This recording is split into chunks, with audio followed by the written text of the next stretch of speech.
Ensuite, approuver le rapport du PV du 15/04/2019. Alors, est-ce que quelqu'un a des réclamations sur ce PV? Pas de réclamation, est adopté. Ensuite, il y a un rapport de mise à disposition complémentaire de 2019. Donc, tout le monde est d'accord, on ajoutera. Et ensuite, il y aura des questions diverses. Alors, dossier numéro 1, c'est Alain.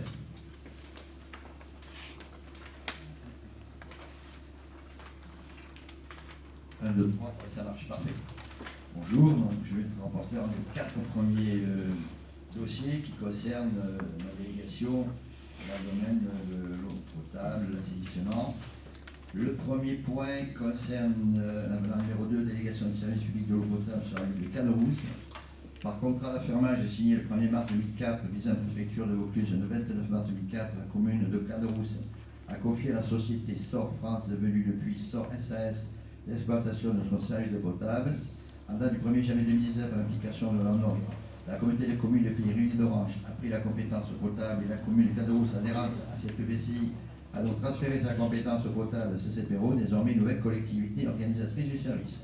Le contexte de la signature de l'avenant est le suivant. Lors de la conclusion du contrat initial, la réglementation autorisait le délégataire du service de l'eau potable à la pratique de la coupure d'eau en cas d'impayé dans le respect des termes de l'article L115-3 du Code de l'action sociale des familles. Depuis lors, le Conseil constitutionnel a confirmé dans une décision du 29 mai 2015 que cet article du Code de l'action sociale des familles et dans sa rédaction issue de la loi du 15 avril 2013 interdisait la coupure d'eau dans une résidence principale pour cause d'impayé. Les parties ont donc convenu d'intégrer ces nouvelles dispositions dans la rémunération du délégataire. Soucieuse de limiter l'impact des charges supplémentaires sur la facture de l'usager, la collectivité a souhaité supprimer certaines charges du contrat qui ne lui semblent pas indispensables à la bonne exploitation du service, à savoir les frais de contrôle et la géolocalisation classe A des affleurants. Par ailleurs, le contrat actuel prévoit que le délégataire achète de l'eau au contrat d'Orange. La collectivité nouvellement compétente sur le territoire des deux communes et au sein d'un seul et même budget a souhaité prendre à sa charge ses achats d'eau. Les parties ont donc convenu de supprimer les charges d'achat d'eau du présent contrat. Le décret du 24 décembre 2015 relatif au transfert du droit de déduction en matière de taxes sur la valeur ajoutée a supprimé le mécanisme de transfert du droit de déduction pour les contrats de délégation de service public conclus à compter du 1er janvier 2016. Les autres contrats disposant du choix de modifier ou non jusqu'à leur échéance les nouvelles dispositions de l'administration fiscale. La collectivité disposant de différents types de contrats de délégation soumis à des régimes différents souhaite uniformiser ces méthodes et opte pour l'application de nouvelles dispositions fiscales pour l'ensemble de ces contrats de délégation à compter du 1er janvier 2020. Il convient que le Conseil se prononce pour intégrer par avenant l'ensemble de ces nouveaux éléments contractuels au contrat d'affermage. Ça paraît très clair. Y a-t-il des questions? Pas de questions, on passe au vote. Qui est contre? Qui s'abstient? Dossier adopté à l'unanimité, je vous remercie. Dossier numéro 2. Le dossier numéro 2, procédure de révision des périmètres de protection du captage d'ALOS de la ville de Jonquière, demande de subvention auprès de l'agence de l'eau et du conseil départemental. Le captage d'ALOS qui alimente la commune de Jonquière en eau potable située en amont hydraulique du captage de Courthézon, 9 fonds, ce dernier ayant été classé captage Grenelle. Depuis 2011, les communes de Courthézon et de Jonquière ont engagé une démarche de protection de leurs ressources qui s'est traduite par la délimitation de l'aire d'alimentation du captage, la détermination de leur vulnérabilité et la définition d'un programme d'action. Ce dernier a été repris au sein de l'arrêté préfectoral 18 avril 2016 et impose la réévaluation des limites du périmètre de protection des captages ainsi que de leur servitude. Depuis le 1er janvier 2019, la compétence potable a été transférée à la communauté des communes des Pays Réunis d'Orange, qui poursuit donc des études en cours et notamment la procédure de révision des périmètres de protection des deux captages. La ville de Courthézon a déjà déposé un dossier de demande de subvention auprès de l'agence de l'eau et du conseil départemental. Il reste à déposer une demande pour le captage de l'ALOS de la ville de Jonquière. Le rapport d'hydrogéologue agréé a permis de définir l'emprise des périmètres de protection existantes. Le montant total de la procédure de révision a été estimé à 50 000 €, soit 60 000 € TTC. Ce montant d'études intègre le dossier de révision de l'arrêté préfectoral au titre du Code de l'environnement, le dossier d'enquête publique au titre du Code de la santé publique, les frais de commissaire enquêteur, les frais de publicité et les frais de notification des propriétaires au cours des différentes étapes de la procédure.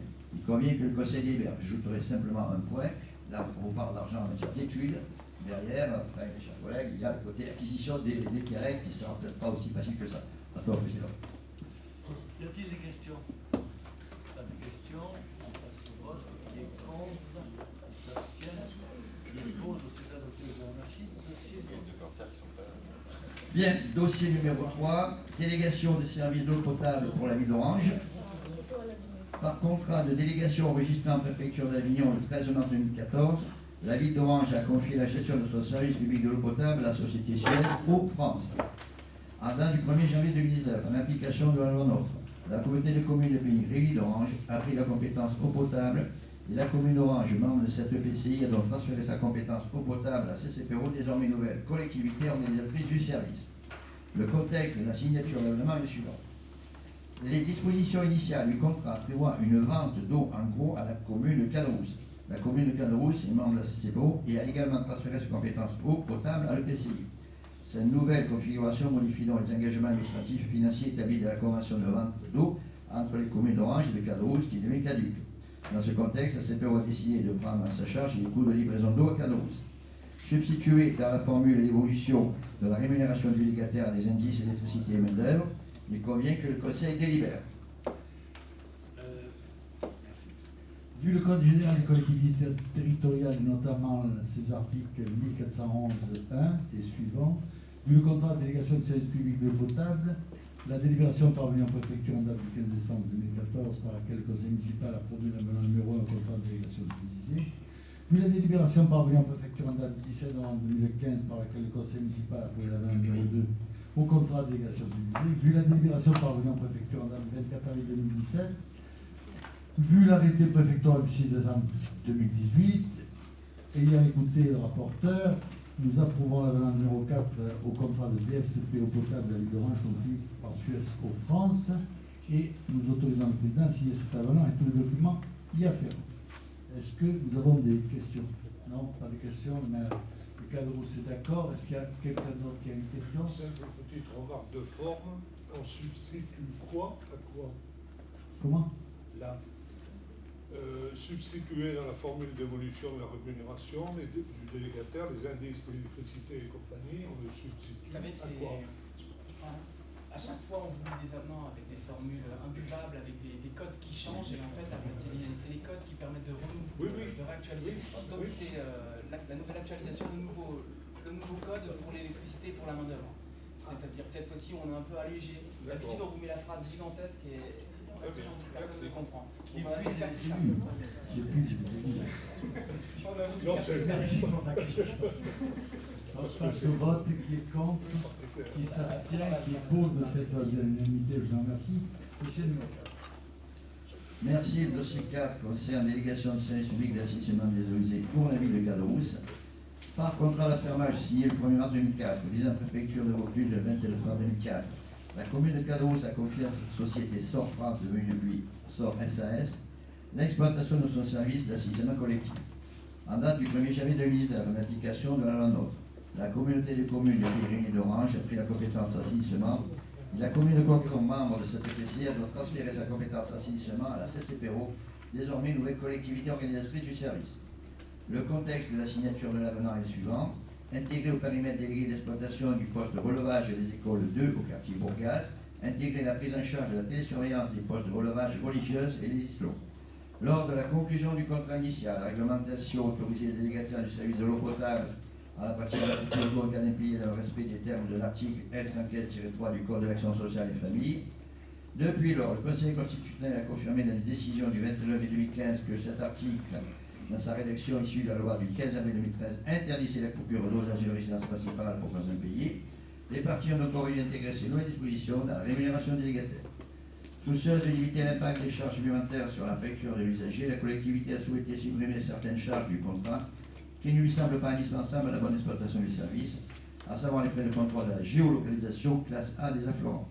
Le décret du 24 décembre 2015 relatif au transfert du droit à déduction en matière de pêche devra rajouter à supprimer le mécanisme de transfert du droit à déduction pour les contrats de délégation de service public, conclus à compter du 1er janvier 2016. Les autres contrats disposant du choix de modifier ou non jusqu'à leur échéance les nouvelles dispositions de l'administration fiscale. La collectivité disposant de différents types de contrats de délégation sous des régimes différents souhaite uniformiser ces méthodes et souhaiterait opter pour l'application des nouvelles dispositions fiscales pour l'ensemble de ces contrats de délégation à compter du 1er janvier 2020. Il est précisé que cet avenant sera sans impact sur la tarification du service.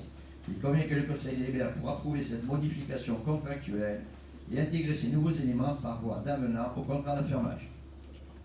Compte tenu que tout ce que nous vous proposons est conforme à la loi, il vous est demandé d'approuver l'avenant numéro 3 au contrat de DSP d'assainissement de la ville de Caderousse, conclu avec SOR SA, si à plein accès, et d'autoriser le président à signer cet avenant et tous les documents y afférents.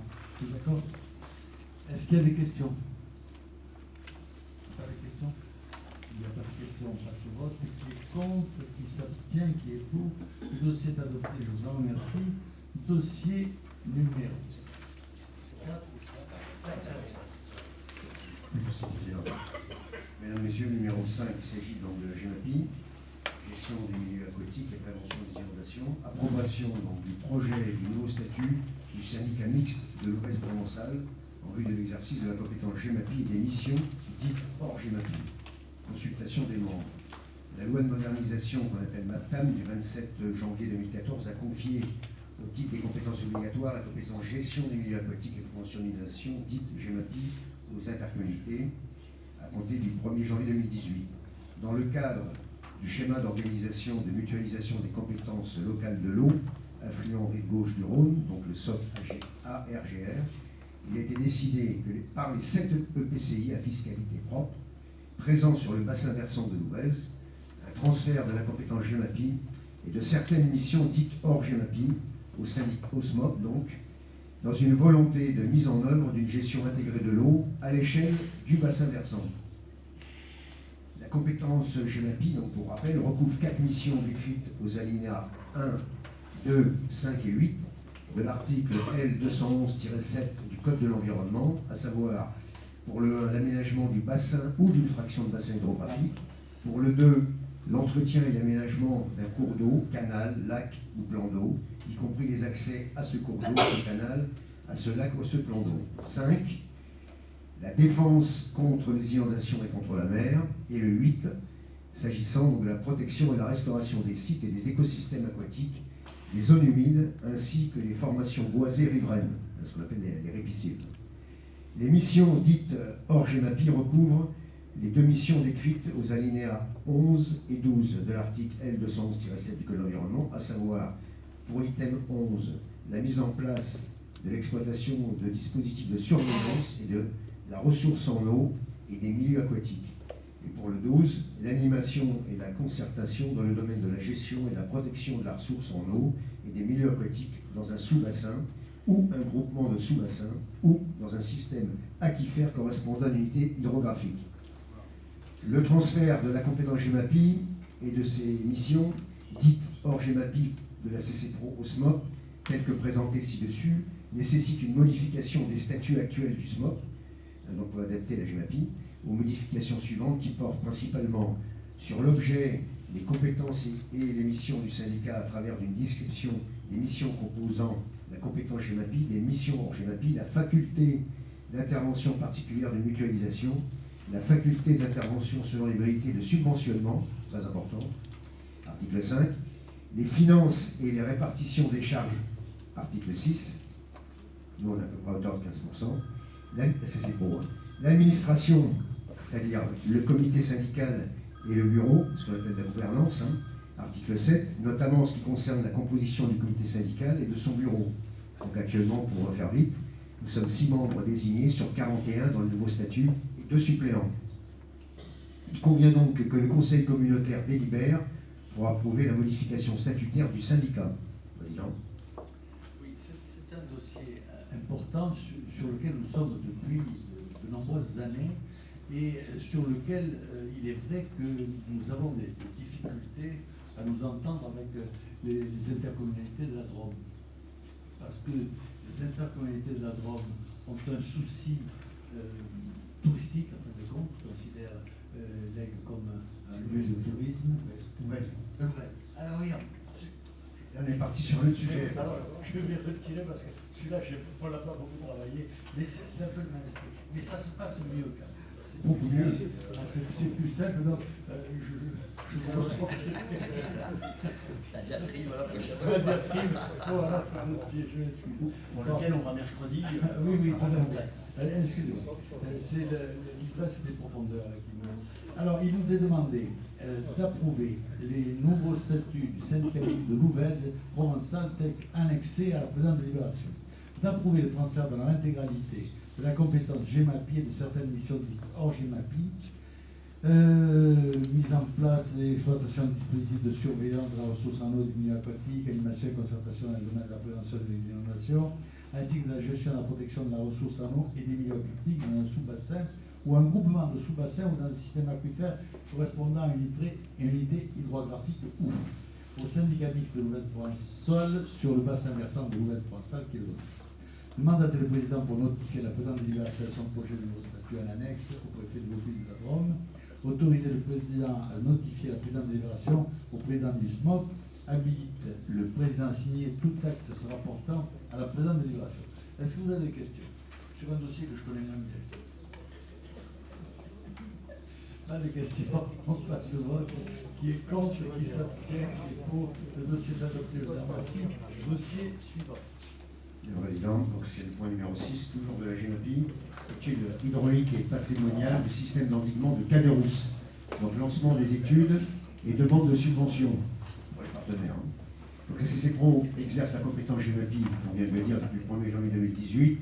Dans le cadre de cet exercice, cette compétence CCPRO doit mettre en conformité les ouvrages construits ou aménagés en vue de prévenir les inondations, conformément aux dispositions du décret 2015-526 du 12 mai 2015, relatif aux règles applicables aux ouvrages construits ou aménagés en vue de prévenir les inondations et aux règles de sûreté de l'ouvrage hydraulique, des ouvrages hydrauliques.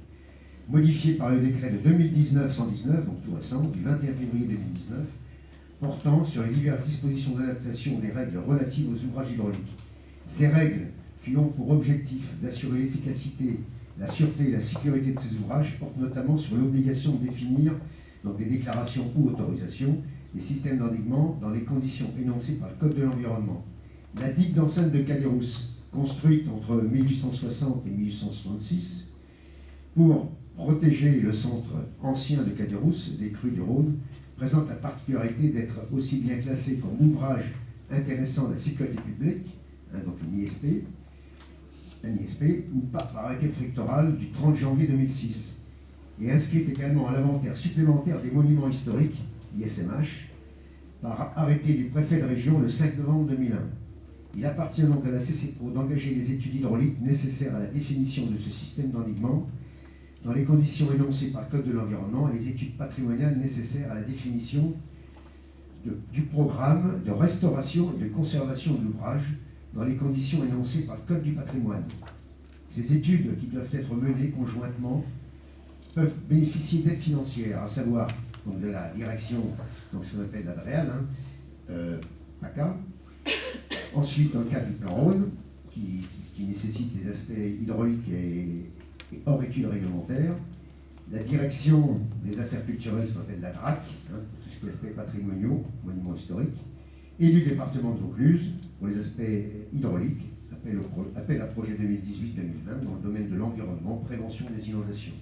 Aspects patrimoniaux, bonification du dispositif départemental, patrimoine de Vaucluse. Le montant de la dépense à ce titre est engagé pour ces études a été évalué autour de 320 000 euros hors taxes.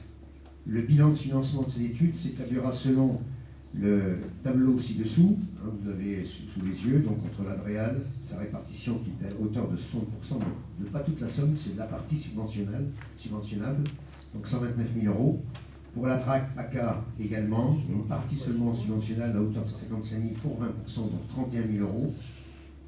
Pour le conseil départemental, là, ils prennent tout en compte à 320 000 euros, mais 20%, donc c'est 64 000 euros. Le conseil départemental pour l'autre dispositif, en clair, département patrimoine en Vaucluse, là aussi, ils prennent 10%, c'est-à-dire 32 000 euros. Et pour la CCPRO, l'autofinancement, à hauteur de 20%, 64 000 euros. Donc l'évaluation monte à 320 000 euros pour l'ensemble de ces études. Il convient donc que le conseil communautaire délibère.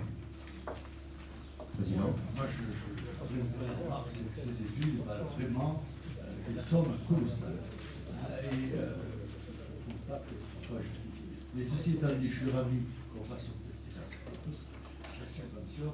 Et donc, je vous demande d'approuver la réalisation des études hydrauliques et patrimoniales de la digue d'enceinte du cœur de route pour un montant total de 320 000 € hors taxe. D'inscrire ces études au budget principal 2019, fonction 831, nature 617. Autoriser le président à lancer la procédure de consultation des entreprises, à signer les pièces afférentes au marché, approuver le plan de financement ci-dessous, Réal 129 000, DRAC 31 000, département 96 000, CCPRO 64 000. Solliciter le financement auprès de la Réal d'Auvergne-Rhône-Alpes, de la DRAC, Provence-Alpes-Côte d'Azur, au département du Vaucluse. Dire que le 700, parce que le budget principal fonction 831 nature 1321 pour les aides de l'État et 1323 pour les aides du département. Avis que le président a signé tout texte rapportant à la présente délibération. Et maintenant, ceux qui ont des questions, vous les posez. Pas des questions, il faut dire que les questions sont particulièrement complètes et complexes. Donc, qui est contre, qui s'abstient, qui est pour, le dossier est adopté, je vous en remercie. Dossier numéro 7, Habitat, Louis Biscard. Oui, donc c'est le deuxième programme local de l'habitat, PLH, de la CCPRO 2019-2025, donc cela concerne cette délibération à l'arrêt du projet de PLH. Le programme local de l'habitat, selon le code de la construction de l'habitation, CH, définit pour 6 ans les objectifs, principes et les politiques visant tout d'abord à répondre aux besoins en logement et en hébergement, ensuite à favoriser le renouvellement urbain et la mixité sociale, et enfin à améliorer l'accessibilité du cadre bâti aux personnes handicapées. Ces objectifs doivent être poursuivis en assurant entre les communes et entre les quartiers de même commune une répartition équilibrée et diversifiée de l'offre de logement. Ces objectifs et principes tiennent compte de l'évolution démographique et économique, de l'évaluation des besoins des habitants actuels et futurs, de la desserte en transport, ainsi que des équipements publics, de la nécessité de lutter contre l'étalement urbain et enfin des orientations d'aménagement déterminées par le schéma de cohérence territoriale, le SCOT, ainsi que du plan local d'action pour le logement et l'hébergement des personnes défavorisées, le PLALHPD, et le cas échéant de l'accord collectif intercommunal, qui est donc géré par l'article 300-2 du CCH. Les objectifs généraux de l'élaboration du deuxième programme local de l'habitat permettent d'adapter le précédent PLH au périmètre de la communauté de communes du Périne et d'Orange CCPRO. Le PLH présenté le résultat d'un travail de concertation avec les communes membres de la CCPRO et les acteurs publics, privés et institutionnels de l'habitat. Le contenu du PLH encadré par le CCH comprend les éléments essentiels suivants: le diagnostic et les orientations stratégiques, le programme d'action thématique et le programme d'action territorialisé. Le programme local de l'habitat définit 4 grandes orientations qui répondent aux enjeux déterminés par le diagnostic et structurent les actions à mener sur la période 2019-2025, à savoir: la première orientation vise à mieux connecter le développement de l'offre de logement avec la politique d'aménagement durable du territoire à travers les 3 actions suivantes. La mise en place d'une stratégie foncière qui doit permettre de phaser, territorialiser, maîtriser le développement en lien avec le déploiement de l'offre de transport en commun. L'accompagnement du projet d'habitat pour développer la qualité urbaine, architecturale et paysagère des programmes. Une participation active du service habitat de la CPRO à l'élaboration de la stratégie de développement économique dans le but d'attirer davantage d'actifs. La deuxième orientation vise à mobiliser et requalifier le parc existant à travers 4 actions. L'amélioration durable de la qualité des logements dans le but de l'adapter aux besoins des ménages et lutter contre la vacance. La lutte contre le mal logement et la précarité énergétique pour améliorer la qualité du parc privé. La mise en place d'un dispositif d'amélioration de l'habitat privé à travers une opération programmée d'amélioration de l'habitat. Mais aussi l'accompagnement et la requalification du parc social pour lui redonner de l'attractivité. La troisième orientation vise ainsi à produire une offre diversifiée adaptée aux besoins à travers les 4 actions suivantes. Le soutien à l'offre locative sociale qui doit permettre de compléter, diversifier et rééquilibrer le parc. La promotion des outils de solvabilisation des ménages accédant dans le but de fluidifier le parcours résidentiel. Une meilleure connaissance de l'offre de logement pour les seniors et personnes en situation de handicap afin de compléter leur existant. Le développement de la connaissance des besoins des personnes défavorisées nécessitant un accompagnement social renforcé afin de préfigurer la stratégie à mener. La quatrième orientation vise ainsi à mettre en place une gouvernance de la politique de l'habitat, de se donner les moyens d'animer le PLH à travers son action. La mise en place d'une instance et des outils de pilotage, organiser le suivi du PLH, le renforcement des partenariats avec l'ensemble des acteurs de l'habitat dans le but de mettre en œuvre les objectifs du PLH, et enfin l'amélioration de la mixité sociale par l'instauration d'une politique de peuplement intercommunal. Chacune de ces actions est déclinée dans le programme d'action joint à la présente. Les engagements financiers prévisionnels du deuxième PLH sont à hauteur de 1 823 120 euros pour la période 2019-2025. Ces engagements sont prévisionnels, sauf pour l'objet d'une nouvelle APCP, lorsque le PLH sera exécutoire. Après arrêt par le Conseil communautaire du projet programme local d'habitat 2019-2025, ce dernier sera transmis pour avis aux communes membres de la CDPO qui devront délibérer sur le projet du thème programme local d'habitat. À défaut de réponse dans un délai de 2 mois, leur avis est réputé favorable. Le Conseil communautaire arrêtera à nouveau par délibération le PLH après d'éventuelles modifications. Le PLH est approuvé par le Conseil communautaire et transmis au service de l'État qui dispose d'un délai de 2 mois pour se prononcer. Au terme de ce délai, le Conseil communautaire approuvera le PLH. Le programme de l'habitat devient exécutoire 2 mois après l'application finale d'approbation. Voilà, mesdames et messieurs, que je voulais remercier les services de la CPO à la personne de Sarah Pereira et de toute son équipe qui a fait un travail de longue haleine pour un PLH qui porte donc quand même aux satisfactions de différentes communes. Enfin, le verra à travers le vote que vous allez demander à prononcer. Alors après les explications très complètes, ça marche? Après les explications très complètes du rapporteur et sachant que le texte proposé est tout à fait en accord avec les textes légaux en vigueur, nous vous demandons de décider d'arrêter le programme local de l'habitat 2019-2025 de la communauté de communes des Pays Réunis d'Orange, en accès à la présente délibération, et d'autoriser M. le Président ou son représentant délégué à l'habitat à solliciter l'avis des communes membres de la communauté de communes des Pays Réunis d'Orange. Alors, est-ce qu'il y a des questions? Madame Marie-Thérèse. Monsieur le maire, pourquoi dans les objectifs et principes n'avez-vous pas mis ne pas favoriser le regroupement familial? Parce qu'en ce moment, nous sommes débordés par le regroupement familial. J'ai peur qu'on n'ait pas compétence sur ce dossier, parce que on ne peut mettre dans notre rapport que ce qui est. On est d'accord sur le fond, on n'est pas sur. J'ai peur que ce soit un problème de forme. Qui c'est le fonctionnaire qui nous a préparé ça? Est-ce qu'on peut inclure? Particulièrement ce sujet-là ne peut pas être intégré tel quel au PLH. En revanche, dans le cadre des travaux qui vont être menés à travers la conférence intercommunale du logement et la conférence intercommunale sur l'attribution des logements, on pourra effectivement évoquer cette question et on pourra essayer de la traiter à travers cela. Mais on ne peut pas la mettre en temps d'objectif direct sur du PLH. On ne peut pas l'écrire parce qu'on se donnerait une fonction législative que nous n'avons pas. Ben oui.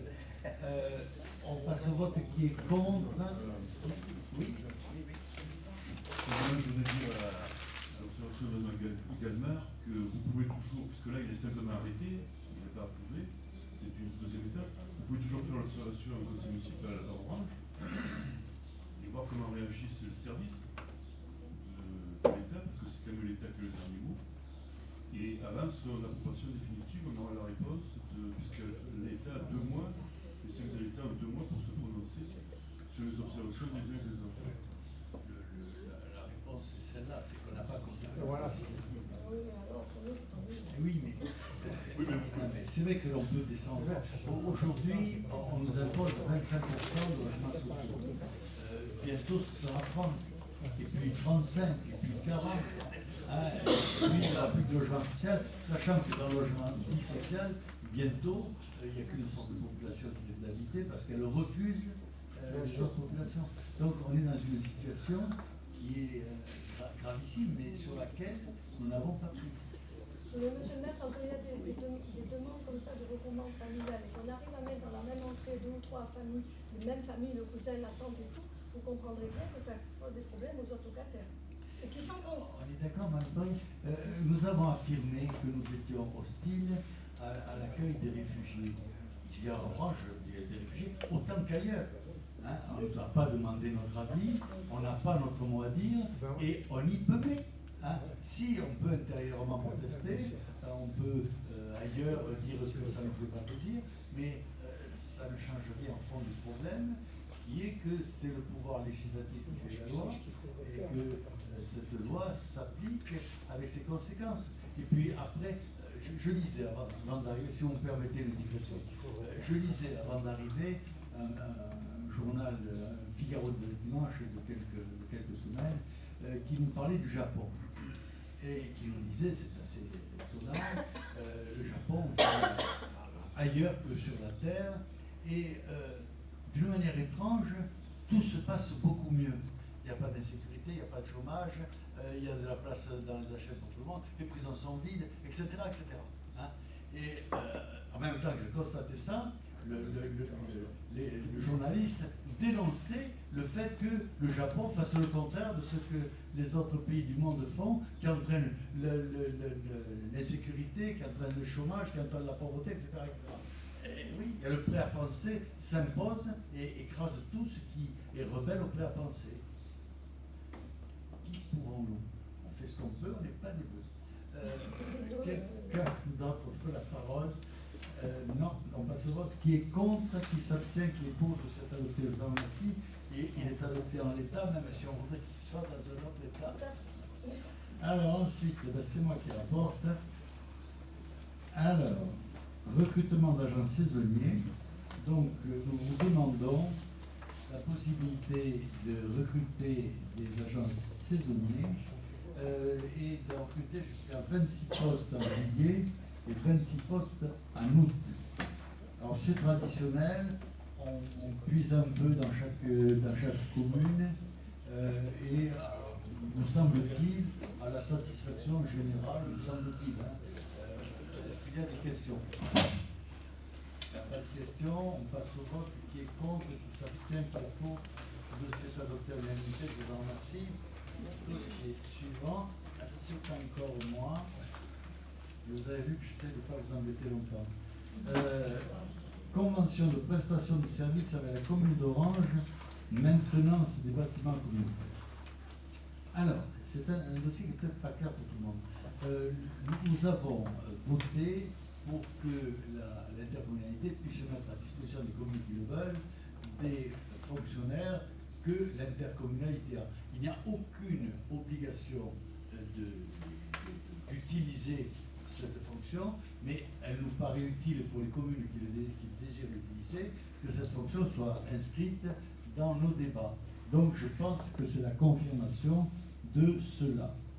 Donc, on vous demande d'approuver la convention de prestation de services à travers l'orage à CPRO si après annexé pour la maintenance des bâtiments communautaires.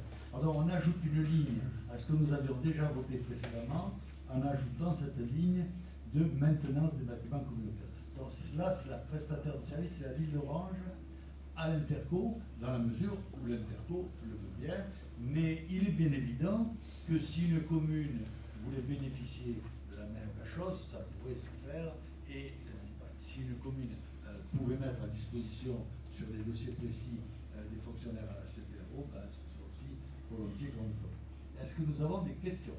Non. Bon. Si on n'a pas de questions, je vous demande de voter. Qui est contre, qui s'abstient, qui est pour? Le dossier est adopté. Je vous remercie. Dossier suivant, Serge Fidel.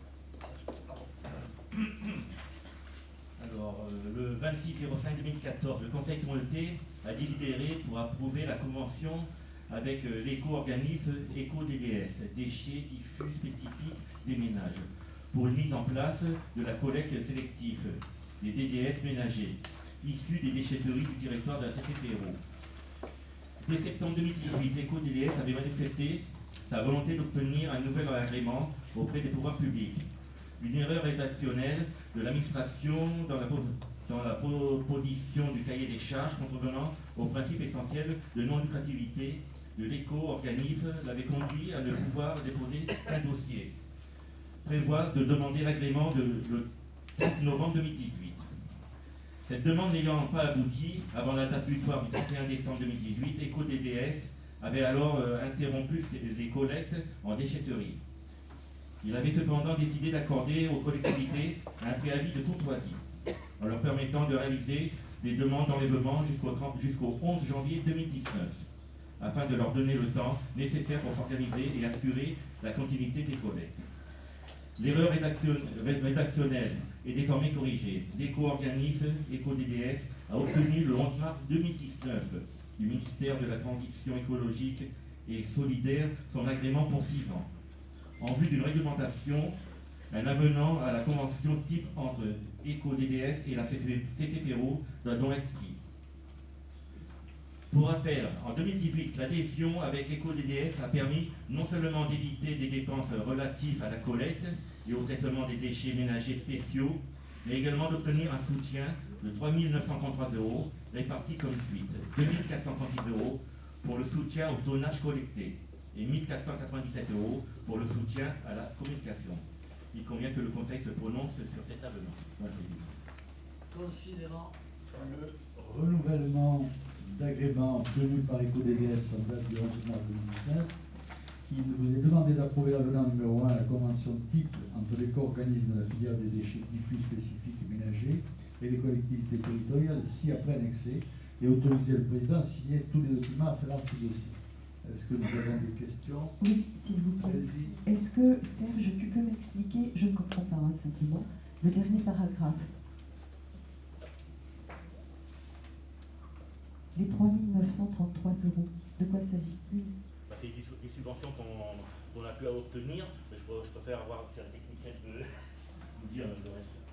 Oui, c'est un soutien que nous verse EcoDDS parce qu'ils viennent récupérer en déchetterie en fait, nos déchets diffus ménagers. Donc en fait, on n'a pas de coût parce qu'eux récupèrent et nous versent un soutien. Entièrement, on les récolte bien dans des caisses fermées. on passe au vote. Qui est contre? Qui Tiens, s'abstient? qui est pour, le dossier est adopté à l'unanimité, je vous en remercie. Dernier dossier, Xavier Martin. Le numéro 11. Avant-dernier. Donc, il s'agit de développement du territoire. C'est le contrat régional d'équilibre du territoire de la nouvelle génération entre le Conseil régional Provence-Alpes-Côte d'Azur et le territoire donc, de la Haute-Provence-Durance et le bassin de vie donc, d'Orange, qui comprend la CCPERO et la CCAOP. Approbation du contrat et autorisation de signature de ce contrat. Donc la région cofinance les grands projets d'aménagement et d'équipement des communes regroupées dans les EPCI, notamment avec les contrats régionaux d'équilibre des territoires, qu'on appelle les CRET, créés en 2015. Un nouveau cadre général des CRET a été donc adopté à l'occasion de l'Assemblée plénière du Conseil régional du 16 mars 2018 et un appel à candidature à destination des EPCI a été lancé. Le cadre du CRET 2019-2021 rénové prévoit donc sur 3 ans notamment les nouveaux contrats qui constituent des déclinaisons opérationnelles des axes du plan climat régional, ce qu'on appelle la COP d'avance, adopté en décembre 2017 par le Conseil régional, eux-mêmes s'inscrivant dans les orientations du SRADET, donc schéma régional d'aménagement et de développement durable et d'égalité des territoires, et précisant certains objectifs de ce schéma. Il repose également sur une stratégie partagée de développement et d'aménagement durable et se décline en une série d'opérations prioritaires et structurantes selon 5 axes suivant le plan climat régional, à savoir axe 1, cap sur l'écomobilité, axe 2, une région neutre en carbone, axe 3, un moteur de croissance, axe 4, un patrimoine naturel préservé, et l'axe 5, bien vivre en Provence, Alpes, Côte d'Azur. Conclu pour une durée de 3 ans, le CRET donc, comporte une clause de revoyure à mi-parcours, soit échéance 18 mois. Les services de la région ont invité la CCPRO à se positionner vis-à-vis du CRET et de la nouvelle génération, sachant que serait privilégiée une candidature commune de la CCPRO avec la CCOP. Aussi, le 14 mai 2018, la candidature du bassin de vie d'Orange a été déposée, donc CCPRO et CCOP en accord, au niveau du conseil régional. La CCPRO est désignée comme chef de file du contrat. Son rôle est d'assurer l'animation du contrat, l'interface entre les partenaires et la région, et l'accompagnement des projets qu'il suit à différents stades de maturité. Le contrat repose sur un volet stratégique que vous avez dans l'annexe 1 au contrat, et sur un volet opérationnel qui est contenu dans l'annexe 2 au contrat. Les services de la CCPRO et la CCOP ont proposé une liste de projets sur l'ensemble du territoire des deux EPCI constituant le bassin de vie d'Orange. Ces projets sont suffisamment aboutis pour démarrer dans les 3 années à venir de la signature du CRET. Il y en a au total, il y a donc 19 opérations qui ont été retenues au niveau régional. Les modalités financières et les modalités d'application du contrat figurent respectivement au titre 2 et 3 du contrat. Vous avez tout le détail dedans. Le montant contractualisé de la dotation est d'un montant maximum de 3 768 360 € hors taxe pour la durée de ce contrat. Chaque projet mentionné dans la programmation fera l'objet d'une demande de subvention spécifique auprès du président de la région. Il convient que le conseil communautaire approuve le contrat et ses 2 annexes et autorise Monsieur le Président à le signer. Oui, sachant que ces contrats sont conformes à la loi, considérant que chaque projet mentionné dans la programmation fera l'objet de demandes de subvention distinctes auprès du président de la région, considérant l'avis favorable de la Commission économie en date du 8 mars 2019, il nous est demandé d'approuver le contrat régional d'équilibre territorial de nouvelle génération et ses 2 annexes, intégrant les ambitions du plan climat à une COP d'avance entre la région Provence-Alpes-Côte d'Azur et le bassin de vie d'Orange. Autoriser le président à signer le contrat et l'ensemble des pièces rapportant à la présente délibération. Est-ce que vous avez des questions? Si vous n'avez pas de questions, on passe au vote. Qui est contre? Qui s'abstient? Le dossier est adopté à l'unanimité, je vous remercie. Et je passe la parole à Claude Davry, que j'ai failli court-circuiter, ce dont je m'excuse platement au début. Voilà, messieurs, dames. C'est les routes et réseaux pour l'aménagement d'un parking sur le site de l'ancienne piscine Châteauneuf-du-Pape. Une demande de subvention de l'Agence Rhône Méditerranée. Notre communauté de communes est compétente en matière de création, vous le savez, d'aménagement et d'entretien de la voirie. Nous avons lancé une procédure de consultation pour un marché de travaux. La réalisation des territoires de la commune de Châteauneuf, les travaux concernent la création d'un parking et l'emplacement de l'ancienne piscine de Châteauneuf-du-Pape. Ce secteur fortement imperméabilisé appartient au bassin versant de la mer des Rolagnes. Ce dernier est exposé à un risque d'inondation par ruissellement important, et ce, dès l'apparition de pluies quinquennales. Afin de répondre à ces problématiques d'inondation récurrentes et pour améliorer la situation actuelle, le projet de création de parking a été étudié de manière à conduire à une désimperméabilisation de l'espace public tout en associant une dimension architecturale et paysagère ainsi que des services de qualité rendus aux usagers de la commune. Ce processus donc, de désimperméabilisation sera réalisé par le biais des aménagements suivants: 3 nœuds couplés à 3 ouvrages de rétention infiltration intérêt, un 4e ouvrage de rétention infiltration, mise en place de béton désactivé végétalisé au droit du stationnement de la partie est, mise en place d'un espace vert continu devant chacune des places de stationnement et mise en place de béton désactivé drainant sur les zones de circulation piétonne. Les eaux de ruissellement produites à l'échelle du parking seront ainsi intégralement collectées par les dispositifs cités ci-avant. Les études réalisées par les services de la CCPRO par les maîtres d'œuvre ont montré que l'aménagement permettra, pour une pluie vingténale, de réduire de 116 litres par seconde, soit une réduction de 97%, le débit maximum rejeté au réseau public de gestion des eaux pluviales. Ce programme de désimperméabilisation complémentaire au programme d'aménagement de parking présente un montant total de 104 870 € hors taxe. En raison de sa nature, ce projet rentre dans le cadre du nouveau projet d'aide de l'Agence de l'eau Rhône Méditerranée au titre de la désimperméabilisation des sols. Convient que le Conseil délibère pour solliciter le soutien financier de l'Agence de l'eau sur ce projet. Voilà. Il nous est demandé de solliciter le soutien financier de l'Agence de l'eau dans la conduite de cette démarche réglementaire pour une participation à hauteur de 50%. Solliciter auprès de l'Agence le sursoir au principe du non-commencement d'exécution des travaux avant notification de la décision d'aide et autoriser le président à signer toutes les pièces rapportant à la présente délibération. Est-ce que nous avons des questions? Pas de questions, passe au vote. Qui est contre? Qui s'abstient? Qui est pour? Le dossier est adopté à l'unanimité. Je vous en remercie. Et est-ce qu'il y a des questions? Mais c'est pas une question diverse, c'est une remarque. Je regrette l'absence de M. Laroyenne, mais je regrette, ça se voit, mais je voulais l'interpeller. Je voulais l'interpeller parce que, mais je profite parce qu'elle est média, donc comme c'est une opération média qui m'intéresse, lorsque nous avons fait le dernier conseil de communauté, nous avons eu un débat en matière de développement économique. Et vous vous souvenez d'ailleurs que M. Laroyenne nous a fait un petit peu une leçon sur son intérêt économique, tout en nous attestant aussi que il était contre la logistique. Bien, donc, alors, et on avait débattu ce jour-là, où je suis un défenseur de la logistique sur la Rage Blanche, et vous le savez bien, puisqu'on a un très gros projet là-dessus. Or, je vois dans les jours qui suivent, sur le journal, M. Laroyenne pointe le manque d'action en faveur du développement économique. Je prends un petit peu dommage, mais je lis l'article, ça c'est un point important. Gilles Laroyenne, élu d'opposition et candidat municipal, est revenu via un communiqué sur le dernier conseil de communauté. Au cours du débat, il a évoqué le plan d'action imaginé par la région Sud concernant le développement économique pour les 5 ans à venir. Et là, c'est entre guillemets, ce schéma mentionne 5 points, je n'en ai cité que 4. J'ai omis de mentionner le développement de la filière logistique contre laquelle je me bats, et qui est pourtant la seule actualité sur la zone de Rage Blanche. À aucun moment, je n'ai été repris pour mon ambition, qui était pourtant facile à me renvoyer.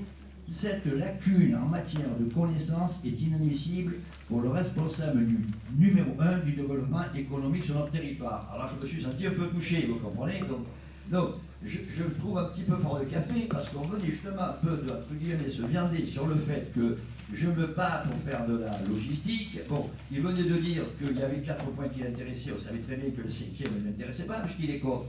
Et arriver à faire une conférence de presse pour dire il y a des lacunes en matière, bon, je trouve que c'est un petit peu fort de café, je voulais le dire, je voulais lui dire à lui. Voilà, bon, c'est pas, on ne va pas attendre non plus les 6 mois, ça n'aura plus de valeur. Donc, et je voulais rectifier au niveau des médias. C'est tout simple.